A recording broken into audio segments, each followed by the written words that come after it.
Assalamualaikum warahmatullahi wabarakatuh. Perkenalkan, kami dari kelompok 8. Nama saya Nadira Sedoliti Racana-Danu.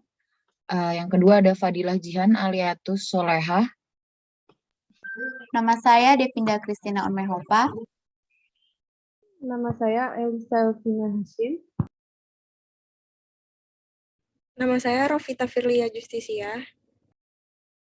Jadi kita akan mempresentasikan latar belakang tokoh Lawrence Kohlberg dan Carol Gilligan. Yang pertama ada Lawrence Kohlberg yang lahir pada 25 Oktober 1927 di Pennsylvania, New York. Beliau adalah anak bungsu dari 4 kakak beradik dengan Alfred Kohlberg. Kohlberg bersekolah di Sekolah Tinggi Akademi Phillips di Andover, Massachusetts, di mana beliau memegang Marine Saudagar pada akhir Perang Dunia II. Kohlberg menamatkan gelar pengajian ijazah doktor falsafah atau PhD pada tahun 1958 dalam bidang psikologi dengan kajiannya dikenali sebagai tahap perkembangan moral. Kohlberg berasaskan karya John Piaget. Lawrence Kohlberg adalah seorang ahli psikologi Amerika terkenal karena teori tahap perkembangan moral. Kohlberg terkenal dengan karyanya dalam pendidikan, penakulan, dan perkembangan moral. Kohlberg meninggal pada tanggal 19 Januari 1987 di usia 59 tahun dikarenakan depresi dan penderitaan fisik akibat tertular sebuah penyakit tropis pada tahun 1971 ketika ia melakukan pekerjaan lintas budaya di Belize. Pada saat dirawat, ia meminta cuti 1 hari lalu pergi dengan mobilnya ke pantai dan kemudian bunuh diri dengan menenggelamkan dirinya di Samudra Atlantik. Carol Gilligan lahir pada tanggal 28 November 1936. Beliau adalah seorang feminis, ahli etika, dan psikolog asal Amerika yang terkenal karena karyanya tentang komunitas etis dan hubungan etis serta masalah subjek-subjek. Gilligan memulai karirnya sebagai guru pada tahun 1997 di Universitas Harvard dan mengundurkan diri pada tahun 2002.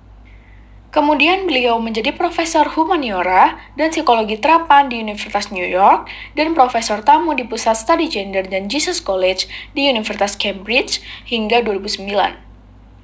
Dia mempelajari penelitian yang dilakukan tentang psikologi wanita dan menuliskan sebuah buku yang berjudul In a Different Voice.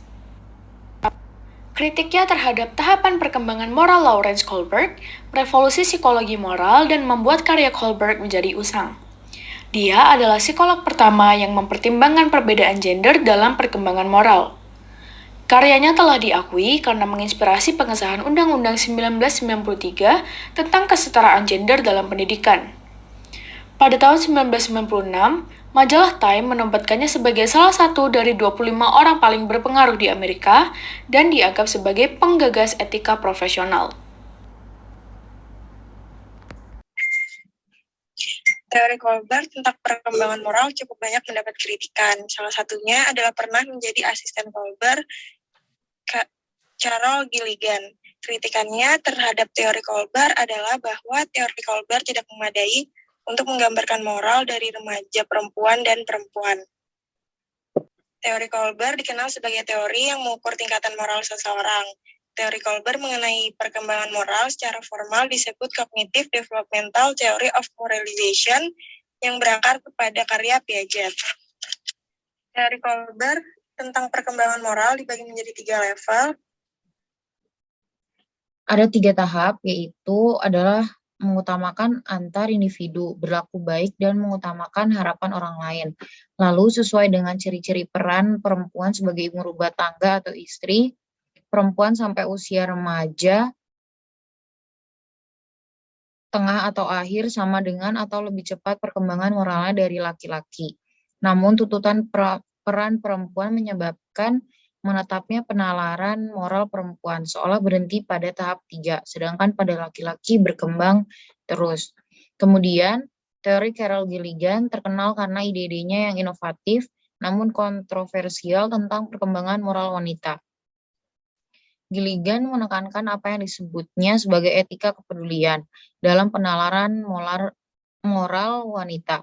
Gilligan menguraikan tahapan perkembangan moralnya berdasarkan etika kepedulian. Yang pertama adalah tahap pertama, prakonvensional. Pada tahap prakonvensional, perempuan lebih fokus pada diri sendiri dan lebih mengutamakan kepentingan diri sendiri daripada pertimbangan lain.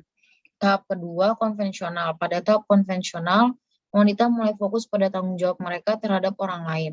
Mereka peduli dengan perhatian terhadap orang lain dan tidak mementingkan diri sendiri. Tetapi posisi ini ditentukan oleh masyarakat atau orang lain dalam orbit wanita.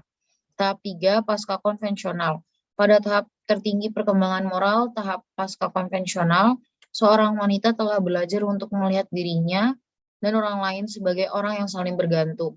Para wanita ini memiliki kendali atas hidup mereka dan bertanggung jawab atas keputusan mereka. Sebagian besar di antaranya adalah pilihan untuk merawat orang lain. Teori pemikiran Carol Gilligan adalah sebagai upaya dalam memahami hubungan antar gender di dalam pembangunan bangsa yang senantiasa memandang manusia sebagai entitas yang ekualis sekaligus membangun bangsa dengan demokratis dan damai, dengan tidak meminggirkan perbedaan di antara mereka. Contoh aplikasi teori dalam kehidupan nyata. Yang pertama, hal ini ada pada teori Colbert yang mendefinisikan moral sebagai struktur keadilan, di mana akhir dari semua tindakan moral, petunjuk, dan saksi harus menjamin keadilan bagi individu.